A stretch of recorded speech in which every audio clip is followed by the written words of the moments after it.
read you a story today. There once was a king who had servants who had borrowed money from the royal treasury. He decided to settle accounts with each of them. As he began the process, it came to his attention that one of his servants owed him $1 billion. So he summoned the servant before him and said to him, "Pay me what you owe me." When his servant was unable to repay his debt, the king ordered that he be sold as a slave, along with his wife and children, and every possession they owned as payment toward his debt. The servant threw himself face down at his master's feet and begged for mercy.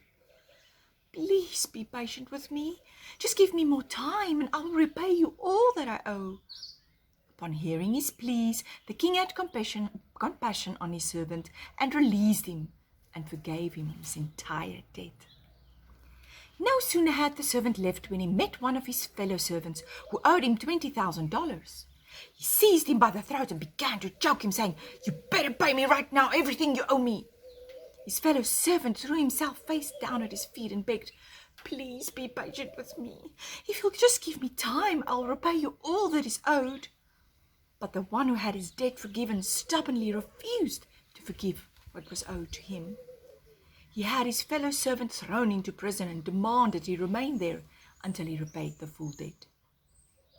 When his associates saw what was going on, they were outraged and went to the king and told him the whole story. The king said to him, "You scoundrel! Is this the way you respond to my mercy? Because you begged me, I forgave you the massive debt that you owed me. Why didn't you show the same mercy to your fellow servant that I showed to you?" In a fury of anger, the king turned him over to the prison guards to be tortured until all his debt was paid. This story is actually from the Bible in Matthew, and it's about forgiveness.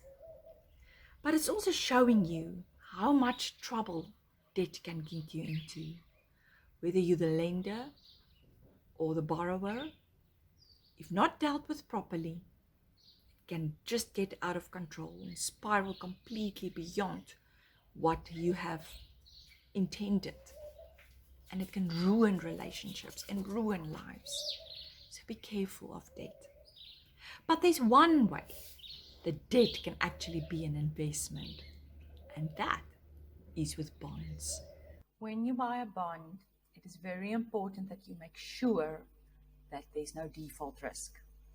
This means that you need to do your homework with regards to the issuer of the bond to make sure that they will be able to pay you back the money as promised after the term that you've agreed upon. During the course of the term of the loan, there will be an agreed interest rate, and that interest will be paid to you during that course over certain intervals as agreed upon in the beginning of the agreement. That interest rate is set. So therefore, if interest rates goes up during the course of your agreement, you lose out. If interest rates go down during the course of your agreement, you win. It's a fairly safe investment, but the default risk remains.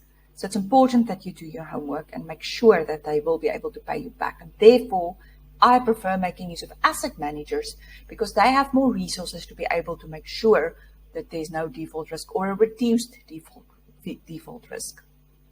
The term plays a role here as well. The longer the term or duration, that's what it's called, the bond duration of the bond is, the higher the risk, because the bigger the chance that the person can't pay you back or the institution can't pay you back the capital at the end of the term. So shorter duration bonds tend to be a little bit less risky than longer duration bonds. Again, if you use a unit trust where an asset manager has purchased multiple variety of bonds and included it in the portfolio, it definitely reduces your risk, especially default risk, as they will also have various durations included, and therefore you have diversified your portfolio.